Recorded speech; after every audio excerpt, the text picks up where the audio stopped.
Assalamualaikum warahmatullahi wabarakatuh. Masih bersama saya WKWK di acara Cacicot Datang Kopi Nyocot. Season selanjutnya bersama Gus Maup. Season pertama kita bicara masalah hospitality barista. Ya, Ini kelanjutannya apa, Om? Lanjutannya banyak ya sebenarnya. Mungkin ini lebih asik sebelum kita jualan. Penting kan? Penting. Selain modal. Nek season pertama kan intinya kan semua harus siap mental, siap psikologis, peralatan, siap kesehatan. Nah, yang penting itu ya. Iya, betul. Karena psikologis apik dan sebagainya, nek misalnya orang sehat ya ora iso apa ngebar. Nah, setelah hospitality selanjutnya apa? Mungkin ada kalibrasi ya. Kalibrasi. Nah, kalibrasi sing piye? Persiapan mesin apa-apa gurung lah. Berarti unboxing. Iya betul. Unboxing tapi jangan diplesetkan. Berarti sebelum kita mau ngebar, selain tadi hospitality secara personal, ya, selanjutnya kita persiapan kalibrasi senjatanya. Ya. Dijelaskan Om. Oke. Kalibrasi itu kalau mudahnya itu sebenarnya hanya dimana kita mempertahankan kopi yang kita seduh itu rasanya masih balance lah, masih imbang dan tidak cacat rasa. Nah, yang dimaksud cacat rasa gitu. Cacat rasa itu apa yang balance aja. Kalau cacat rasa itu misalkan kadang ada rasa kaporitnya, terus ada betadin, obat-obatan, terus besi tuwek, kan itu kopi-kopi yang sebenarnya udah cacat juga sih. Tapi kan dikit itu. Itu kopi cacat itu karena penyimpanan atau memang karena usia kopinya sudah tua, sudah lama, terus apa memang salah proses? Nah, ini maksudnya ke budidaya ya. Iya. Saya prosesnya. Saya hanya paham sedikit kalau soal ini ya, karena memang belum tak dalami juga. Paling setahu saya sih kalau cacat rasa satu memang dari pohonnya, terus kadang yang sering ada lubang-lubangnya itu kopi yang berlubang, terus dari yang saya tahu yang sudah belajar itu menimbulkan rasa itu ya betadin sama besi karat itu, tiengen. Kalau lebihnya ya belum tahu. Berarti nek benda cacat rasa gue penyimpanan harus ya minimal tertutup lah ya, tertutup. Kopi itu maksudnya kenapa kok tertutup, biar rasanya juga nggak hambar gitu loh. Nah, kalau sudah lebih 1 tahun pun kan, kalau misalkan masih tertutup rapat kayaknya sih masih bagus itu loh. Soal kopi itu sampai berbulan-bulan juga kan masih bagus juga. Kalau nggak ingin cacat rasa atau setidaknya kita merawat itu dengan benar gitu loh. Ya paling nggak itu nggak hanya digeledakke terus nggak ditutup terus masih basah langsung dimasukin, kan jamur juga. Berarti intinya pas penyimpanan awal harus sesuai standar lah, sesuai SOP masing-masing. SOP masing-masing. Kalau di Batang Kopi sendiri? Kalau di Batang Kopi jelas di sini tempat-tempatnya juga dari yang green bean, dari roast bean sampai bubuk juga memang bisa dilihat sendiri ya, mesinnya udah lengkap. Terus kita packagingnya juga udah bagus, terus juga berizin juga, halal juga. Jadi sebenarnya sisinya bukan besar-besar, tapi memang mungkin bisa jadi contoh aja sih buat pengembangan ke depan. Kalau teman-teman pengen yang di luar daerah atau pengen silahkan di sini aja tuh nggak apa-apa. Intinya penyimpanannya harus kering, terusan dijauhkan dari air dan jangkauan anak-anak mungkin. Anak-anak gue bukan diri ini pelenteng. Terus masalah kalibrasi gitu. Iya, kaliber jauh ya. Iya. Kalibrasi itu yang mungkin yang paling sederhana itu ada kalibrasi scale ya, timbangan. Mungkin ada timbangan, grinder, sampai lidah, terus lidah terus mesin, mesin espresso ya, basic espresso tentunya kan kita harus kalibrasi juga.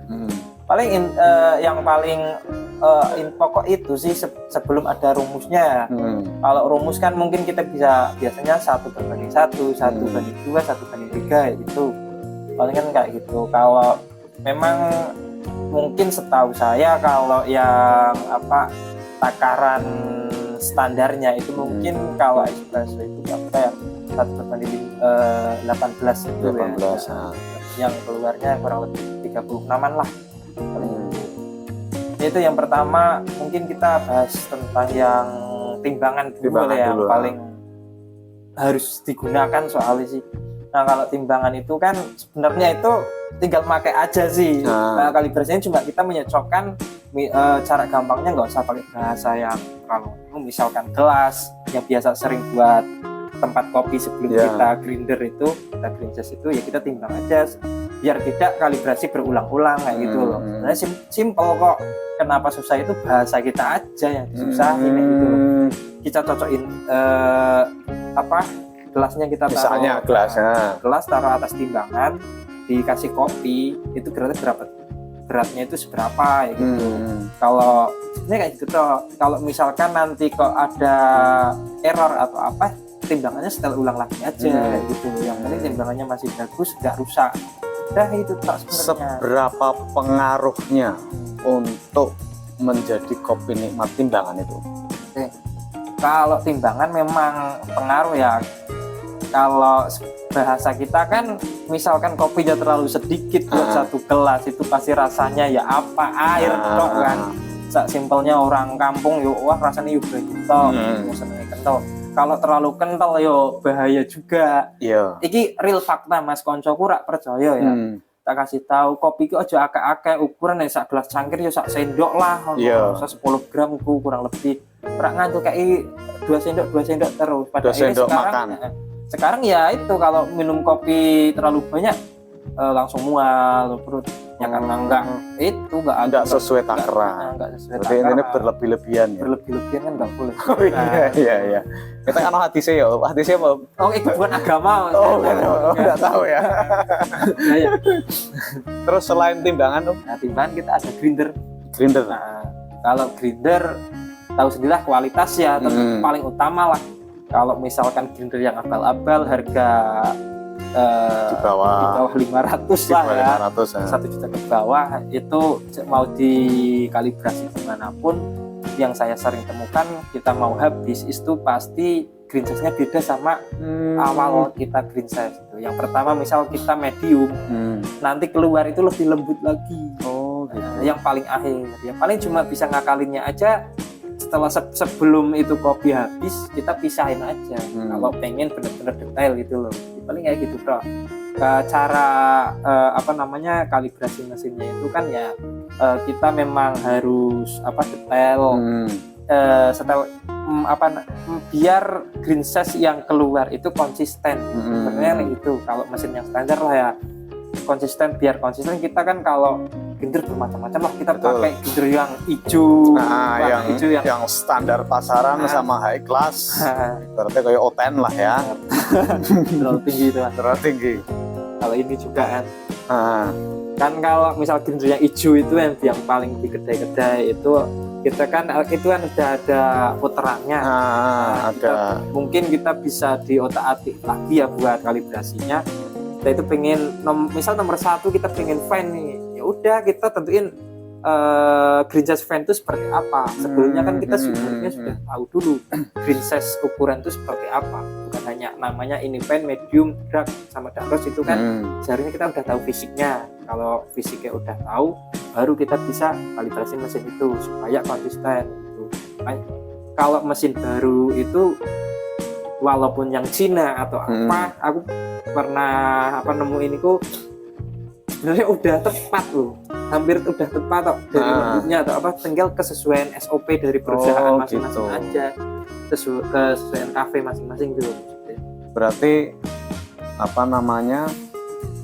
indikator dari mesin grinder itu kan ada ya, ada ono tombol-tombolnya. Ada. Gue memang sudah sesuai ya. Sudah sesuai. Kalau sekarang kan dari perusahaan juga mana mungkin ngeluarin nggak masuk akal juga. Betul.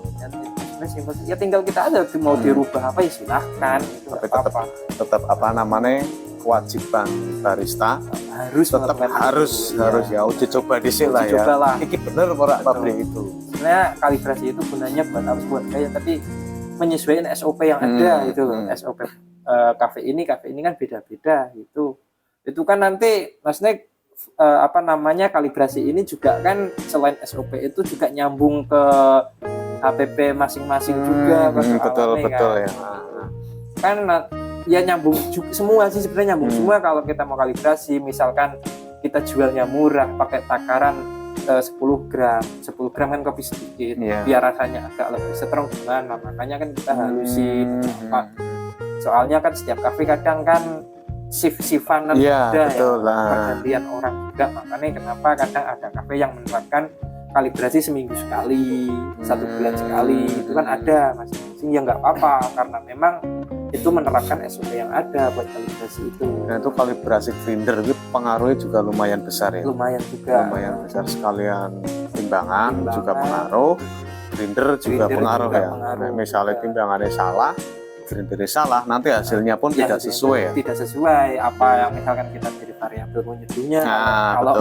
Kalau belum di itu kalibrasi.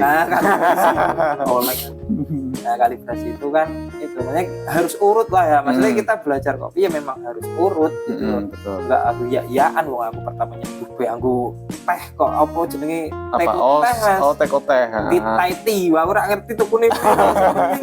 Congore dawa. Sewi itu pertama kali aku. Setelah itu apa, Om? Scale, terus ada grinder, terus juga mungkin kita ada yang ada di tubuh kita. Apa itu? Ngerosokno lah. Rasa. Pengecap ya? Pengecap. Tapi kan kembali ya video awal kemarin itu yang namanya orang pengecap itu harus benar-benar udah teruji gitu loh. Ya kalau kita mau latihan nggak apa-apa gitu loh. Ibaratnya itu kita membandingkan aja, misalkan kita bikin espresso itu rasanya apa sih biar balance tuh gimana, biar belajar nggak apa-apa gitu loh. Cuma kan memang harus ada tahap belajarnya itu. Itu juga masuk kalibrasi lidah lah. Apa icip apa ya namanya? Icip ya. Icip lah ada icipnya. Gue juga pengaruhnya gede. Pengaruhnya besar juga.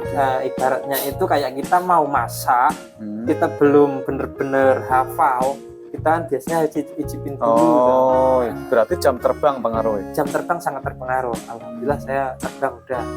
Terbang itu loh, jamnya terbangnya kemana-mana, tapi untuk jam itu belum. Terbangnya kemana-mana. Jam itu. Nah, kalibrasi lidah itu kan ibaratnya kan yang berada di diri sendiri. Setiap uang pasti beda-beda. Nah, kalibrasi grinder, kalibrasi scale timbangan itu kan sangat mudah karena bisa dilihat. Soalnya kan mesin juga ya karena ada bantuan. Tapi kalibrasi lidah ini latihannya nih. Latihannya itu mungkin ada yang di Bali. Ya masing-masing sih, mungkin dari guru lokal juga bisa. Di Batang Kopi juga bisa. Ada.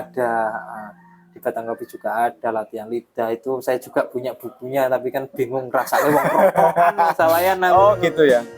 Cara ngerasanya kan susah.